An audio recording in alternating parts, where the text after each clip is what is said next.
Saya apa tak hijau ni? Adi.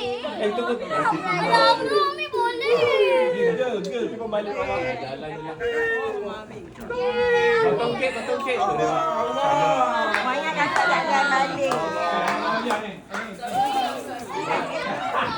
Mama tak boleh. Ambil dulu. Kasih Bira. Nak kasih pula. Kasih. Ada nangis sekali. Ni mak, ni program koordinator mak. Ni mak. Kalau program. Tempoh tak payahlah. Isteri dia. Ni banyak ni. Orang kuat kasih Bira. Siapa nak claim? Nak kasih gift. Bagi dia layak. Pisau.